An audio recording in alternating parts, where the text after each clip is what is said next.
ഇപ്പോൾ നടക്കുന്ന ഇറാനുമായുള്ള യുദ്ധത്തിൽ നിന്നും എങ്ങനെയെങ്കിലും ഒഴിഞ്ഞു പോകാനുള്ള നീക്കത്തിലാണ് ട്രംപ് ഭരണകൂടം എന്ന് റിപ്പോർട്ടുകൾ. നിലവിലെ സംഘർഷം ലഘൂകരിക്കാനും ഇറാനുമായുള്ള യുദ്ധത്തിൽ നിന്ന് പിന്മാറാനുമുള്ള വഴി കണ്ടെത്തണമെന്ന് US joint chief of staff chairman Dan Caine Trump ഭരണകൂടത്തിലെ മുതിർന്ന ഉദ്യോഗസ്ഥരോട് സ്വകാര്യമായി ആവശ്യപ്പെട്ടതായാണ് റിപ്പോർട്ടുകൾ. സംഘർഷം മൂർച്ഛിച്ചാൽ നിലവിലെ സൈനിക നടപടികൾ തിരിച്ചടി ഉണ്ടാക്കിയേക്കാമെന്നും വ്യോമാക്രമണം കൊണ്ട് മാത്രം പ്രസിഡന്റ് ഡൊണാൾഡ് ട്രംപ് ലക്ഷ്യമിടുന്ന കാര്യങ്ങൾ അവിടെ നേടിയെടുക്കാൻ സാധ്യതയില്ലെന്നും ഡാൻ കെയ്ൻ കഴിഞ്ഞ ഏതാനും ആഴ്ചകൾക്കിടെ ട്രംപിന്റെ മറ്റ് ഉന്നത ഉപദേശകരെ അറിയിച്ചതായും CNN റിപ്പോർട്ട് ചെയ്തു. അതുകൊണ്ട് തന്നെ യുദ്ധത്തിൽ നിന്ന് പിന്മാറാനുള്ള ഒരു വഴി അമേരിക്ക കണ്ടെത്തേണ്ടതുണ്ടെന്നും അദ്ദേഹം ആവശ്യപ്പെടുന്നു. യുദ്ധം ഒരു വഴിത്തിരിവിലെത്തി നിൽക്കുന്നു എന്ന കാഴ്ചപ്പാട് ഡാൻ കെയ്നിന് മാത്രം അല്ലെന്നും സൈനിക വൃത്തങ്ങളെ ഉദ്ധരിച്ചുള്ള റിപ്പോർട്ടിൽ പറയുന്നുണ്ട്. CIA ഡയറക്ടർ ജോൺ റാഡ്ക്ലിഫ്, വിദേശകാര്യ secretary Marco Rubio, vice president JD Vance എന്നിവർ ഉൾപ്പെടെയുള്ള പ്രധാനികളുമായി കെയ്ൻ ഈ ആശങ്കകൾ പങ്കുവച്ചിട്ടുമുണ്ട്. യുദ്ധത്തിന്റെ അടുത്ത ഘട്ടം സംബന്ധിച്ചുള്ള കൂടിയാലോചനകൾക്കായി ട്രംപുമായി ഉന്നത ഉദ്യോഗസ്ഥർ കൂടിക്കാഴ്ച നടത്തുന്നതിന് മുന്നോടിയായിട്ടാണ് സൈനിക മേധാവി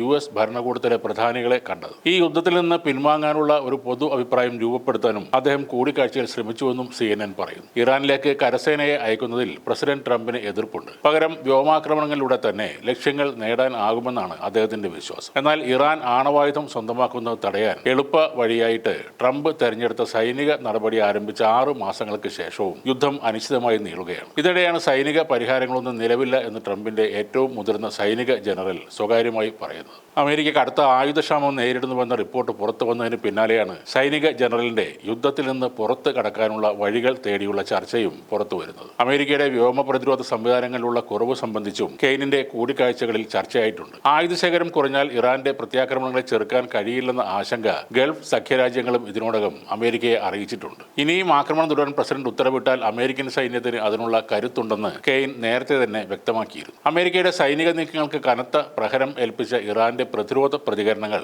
ഇപ്പോൾ ആഗോള തലത്തിൽ ശ്രദ്ധ നേടുകയാണ്. മേഖലയിൽ അമേരിക്ക ഉയർത്തിയ ഭീഷണികൾക്ക് ശക്തമായ മറുപടി നൽകിയ ഇറാൻ പശ്ചിമേഷ്യയിൽ തങ്ങളുടെ സൈനിക കരുത്തും തന്ത്രപരമായ മേധാവിത്വവും ഒരിക്കൽ കൂടി തെളിയിച്ചിരിക്കുകയാണ്. ഇറാനിയൻ സൈന്യത്തിന്റെ അതിപ്രഹര ശേഷിയുള്ള മിസൈലുകളും അത്യാധുനിക ഡ്രോണുകളും അമേരിക്കൻ താവളങ്ങളിൽ ഉണ്ടാക്കിയ നാശനഷ്ടങ്ങൾ അമേരിക്കയെ പോലും ഞെട്ടിച്ചിരിക്കുകയാണ്. നൂറുകണക്കിന് അമേരിക്കൻ സൈനികർക്ക് കടുത്ത മസ്തിഷ്കാഘാതവും മറ്റ് ഗുരുതര പരിക്കുകളും ഏൽക്കേണ്ടി വന്നത് അമേരിക്കൻ പ്രതിരോധ സംവിധാനങ്ങളുടെ പരാജയത്തിലേക്കാണ് വിരൽ ചൂണ്ടുന്നത്. ഇതാണ് പ്രസ് TV റിപ്പോർട്ട് ചെയ്തിട്ടുള്ളത്. ഇറാന്റെ തന്ത്രപരമായ തിരിച്ചടികളിൽ 20ഓളം പ്രധാന അമേരിക്കൻ സൈനിക കേന്ദ്രങ്ങളാണ് തകർന്നടിഞ്ഞത്. ഇറാനെതിരെ 6 മാസത്തോളമായി തുടരുന്ന ആക്രമണങ്ങളിൽ അമേരിക്കയുടെ പക്കൽ ഉണ്ടായിരുന്ന വളരെ കൃത്യതയുള്ള ദീർഘദൂര മിസൈലുകളുടെ ഭൂരിഭാഗവും തീർന്നു പോയി എന്നാണ് പുറത്തുവരുന്ന റിപ്പോർട്ടുകൾ. യുദ്ധോപകരണങ്ങളുടെ ഈ കടുത്ത ദൗർലഭ്യം ട്രംപ് ഭരണകൂടത്തെ കടുത്ത നിരാശയിലേക്കും സമ്മർദ്ദത്തിലേക്കും തള്ളിവിട്ടിരിക്കുകയാണ്. അതിന്റെ സൂചനയാണ് യുദ്ധത്തിൽ നിന്നും പിന്മാറാനുള്ള ചർച്ചകൾ.